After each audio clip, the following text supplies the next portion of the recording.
नमस्कार। प्रस्तुत है आज का चिंतन। प्रगति के मार्ग में अवरोध का विशेषतया श्रेष्ठ संभावनाओं में अड़चने आने का अपना इतिहास है, जिसकी पुनरावृत्ति अनादिकाल से होती रही है। जिस प्रकार आसुरी संक्रमणों को निरस्त करने के लिए दैवी संतुलन की सृजन शक्तियों का अवतरण होता है, उसी प्रकार श्रेष्ठता की अभिवृद्धि को आसुरी तत्व सहन नहीं कर पाते। उसमें अपना पराभव देखते हैं और बुझते समय दीपक के अधिक तेजी के साथ जलने की तरह अपनी दुष्टता का परिचय देते हैं। मरते समय चींटी के पंख उगते हैं। पागल कुत्ता जब मरने को होता है तो तालाब में डूबने को दौड़ता है। पागल हाथी पर्वत पर आक्रमण करता है और उससे टकरा टकरा कर अपना सिर फोड़ लेता है। आसुरी तत्व भी जब अंतिम सांस लेते हैं और एक बारगी मरणासन्न की तरह उच्छ्वास खींचकर अपनी शक्ति का प्रदर्शन करते हैं, अवतारों की पुण्य प्रक्रिया भी निर्बाध रीति से बिना किसी अड़चन के संपन्न नहीं हो जाती। उसमें पग पग पर अवरोध और आक्रमण आड़े आते हैं। भगवान कृष्ण पर जन्म काल से ही एक के बाद एक आक्रमण हुए। कृष्ण की चरित्र निष्ठा और न्याय निष्ठा उच्च स्तरीय थी, तो भी उन पर स्यमंतक मणि चुराने का दोष लगाया गया। चरित्र हनन और चोट भगवान राम को भी सहनी पड़ी। सीता जैसी सती को लोगों ने दुराचारिणी कहा और अग्नि परीक्षा देने के लिए विवश किया। ईसा को अपराधी ठहराया गया और शूली पर लटकाया गया। सुकरात को जहर का प्याला पीना पड़ा। दयानंद को विष दिया गया। गांधी को गोली से उड़ाया गया। व्याध ने कृष्ण के प्राण हरण किए। गुरु गोविंद सिंह के अबोध बालकों को जल्लादों के सुपुर्द किया गया। मीरा निर्दोष होते हुए भी उत्पीड़न सहती रही। जहाँ तक अपराधों, आक्रमणों और प्रताड़नाओं का संबंध है, वहाँ तक तो जो जितना उच्च स्तरीय आत्मवेत्ता हुआ, उसे उतना ही अधिक भार सहन करना पड़ा है। गांधी जी का सतत विरोध होता रहा। उन पर पैसा बटोरने और हड़पने का लांछन लगाने वालों की संख्या आरंभ में तो अत्यधिक थी। प्रताप बढ़ने के साथ ही वह घटने लगी थी। अंततः उन्हें गोली से ही उड़ा दिया गया। मध्यकाल के संतों में से प्रायः प्रत्येक को शत्रुओं की प्रताड़नाएं सहनी पड़ी हैं। आद्य शंकराचार्य, चैतन्य महाप्रभु, नामदेव, एकनाथ, तुकाराम, ज्ञानेश्वर, रामदास, गुरु गोविंद सिंह, बंदा बैरागी आदि इसके जीते जागते प्रमाण हैं। संसार के सुधारकों में प्रत्येक को प्रायः ऐसे ही आक्रमण न्यून अधिक मात्रा में सहने पड़े हैं। संगठित अभियानों को नष्ट करने के लिए कार्यकर्ताओं में फूट डालने, बदनाम करने, बल प्रयोग करने से आतंकित करने जैसे प्रयत्न सर्वत्र हुए हैं। ऐसा क्यों होता है, यह विचारणीय है। सुधारक पक्ष को अवरोधों का सामना करने पर उनकी हिम्मत टूट जाने, साधनों के अभाव से प्रगति क्रम शिथिल या समाप्त हो जाने जैसे प्रत्यक्ष खतरे तो हैं, किंतु परोक्ष रूप से इनके लाभ भी बहुत हैं।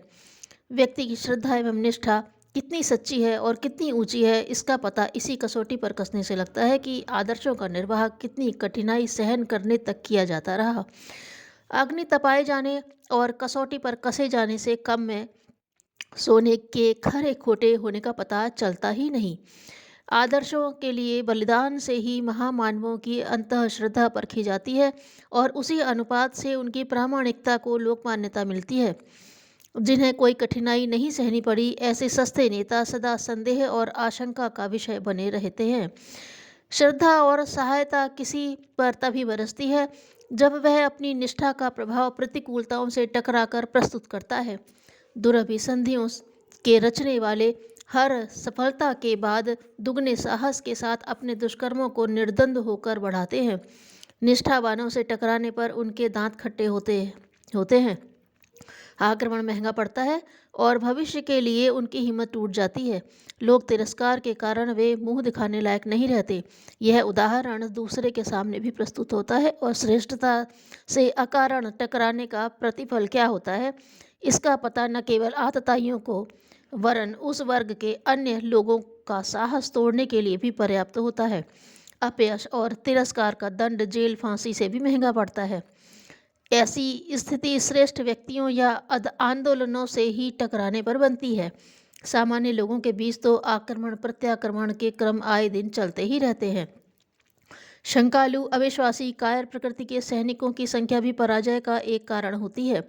ऐसे मूढ़मतियों को अनाज में से भूसा अलग कर देने की तरह आक्रमणकारिता बहुत ही सहायक सिद्ध होती है। दुरभिसंधियों के प्रति जन आक्रोश उभरने से सहयोगियों का समर्थन और भी अधिक बढ़ जाता है। उस उभार से सुधारात्मक आंदोलनों का पक्ष सबल ही होता है। कुछ समय पर ही अपने पराये की परीक्षा होती है। इस कार्य को आतताई जितनी अच्छी तरह संपन्न करते हैं उतना और कोई नहीं। अस्थिरमति और उद्दंड साथियों से पीछा छूट जाना और विवेकवानों का समर्थन सहयोग बढ़ना जिन प्रतिरोधों के कारण संभव होता है, वह आक्रमणों की उत्तेजना उत्पन्न हुए बिना संभव ही नहीं होता। प्रज्ञा अवतार ही निष्कलंक अवतार है। उसके प्रतिपादनों और समर्थकों को लोक श्रद्धा कैसे मिले? इसके रचनात्मक आधार तो कितने ही हैं, पर एक निरोधात्मक आधार भी है, आसुरी आक्रमण। इसके पश्चात ही किसी महान व्यक्ति या आंदोलन की प्रौढ़ता का पता चलता है। कलंक कालिमा का दौर और अवरोध आक्रमणों का क्रम ही अगले दिनों वह स्थिति उत्पन्न करेगा जिससे निष्कलंक भगवान की सर्वत्र जय जयकार होने लगे। यह क्रम अपने इस अभियान में भी निश्चित रूप से चलेगा, चलता भी रहा है। प्रतिगामी निहित स्वार्थों द्वारा तरह तरह के आक्षेप लगाए जाते रहे हैं। बदनाम करने का कोई अवसर उन्होंने नहीं छोड़ा। अश्रद्धा उत्पन्न करने के लिए जो कुछ कहा जा सकता था, जो कुछ किया कराया जा सकता था, उसमें कहीं कुछ कमी नहीं रहने दी गई है। यह सारा उत्पात उन आसुरी तत्वों का है जो अवांछनीयताओं की सड़ी कीचड़ों में ही डांस मच्छरों की तरह अपनी जिंदगी देखते हैं। कुछ ईर्ष्यालु हैं जिन्हें अपने अतिरिक्त किसी अन्य का यश वर्चस्व सहन ही नहीं होता। इसके अतिरिक्त सड़े टमाटरों का भी एक वर्ग है जो पेट में रहने वाले कीड़ों की चारपाई पर साथ सोने वाले खटमलों की आस्तीन में चलने वाले सांपों की तरह आश्रय पाते हैं, वहीं खोखला भी करते हैं। बिच्छू अपनी माँ की पेट का मांस खाकर ही बढ़ते और पलते हैं। माता का प्राण हरण करने के उपरांत ही जन्म धारण करते हैं। कृतज्ञों और विश्वासघातियों का वर्ग इस युग में जिस तेजी से पनपा है, उतना संभवतः इतिहास में भी इससे पहले कभी भी नहीं देखा गया। अवांछनीयता हर क्षेत्र में जड़ जमाए बैठी है। युग परिवर्तन की प्रक्रिया भी उसे उखाड़ने की उसी क्रम अनुपात से चलेगी जितनी कि सृजनात्मक सत्प्रवृत्तियों को संवर्धन हेतु। ऐसी दशा में दुष्प्रवृत्तियां के सामने जीवन मरण का प्रश्न उपस्थित होगा। अभियान को जब तक दुर्बल समझा जाएगा तब तक उसे उपहास उपेक्षा का पात्र बने रहना दिया जाएगा। व्यंग तिरस्कार बरसते रहेंगे, किंतु जब उसकी समर्थता और सफलता का आभास होने लगेगा तो विरोध एवं आक्रमण का सिलसिला चल पड़ेगा। अंततः वह देवासुर संग्राम उतना ही प्रचंड हो जाएगा जितना कि सृजन प्रत्यावर्तन। इसके लिए प्रत्येक सृजन शिल्पी को पहले से ही तैयार रहना होगा। किसान का मुख्य काम अन्न उपजाना है, बुभुक्षा का समाधान करना है, तो भी उसे इस कार्यक्षेत्र में आए दिन सर्प, बिच्छुओं, दीमकों, सुअरों, भेड़ियों से मुठभेड़ के साधन संजो कर रखने होते हैं। स्वयं श्रेष्ठ कर्म में निरत है। यह इस बात की गारंटी नहीं है कि दुष्ट दुरात्माओं के आक्रमण होंगे ही नहीं। सज्जनता सामने से ही आक्रामक दिखती है, पर परोक्ष रूप से उसमें भी दुष्टता ही विघातक सामर्थ्य परिमाण में भरी पड़ी है। असुर वस्तुस्थिति को समझता है, इसलिए देव पर कुछ प्रत्यक्ष कारण न रहने पर भी आक्रमण करने से चूकता नहीं। प्रकाश के उदय में अंधकार की मृत्यु है, इसलिए सूर्योदय से पूर्व एक बार सघन तमिश्रा जमा होती है और प्रकाश से जूझने का उपक्रम करती है, भले ही उसे अंततः मुंह की ही क्यों न खानी पड़े। युग निर्माण अभियान की प्रज्ञा अवतार प्रक्रिया इन दिनों इन समस्त संभावनाओं से भरी हुई है। सहयोग उसे प्रचुर मात्रा में मिलना है, किंतु ऐसी घटनाएं भी कम नहीं होंगी जो प्रत्यक्षतः आक्रमण में कठिनाई और परोक्ष दुरभिसंधि रचने में सरलता देखकर उसी मार्ग को अपनाए। अंतः क्षेत्र से उभरने वाली और बाहरी क्षेत्र से आक्रमण करने वाली दोनों ही स्तर की दुरभिसंधियों से अभियान की सुरक्षा का प्रबंध हम सभी को करना चाहिए।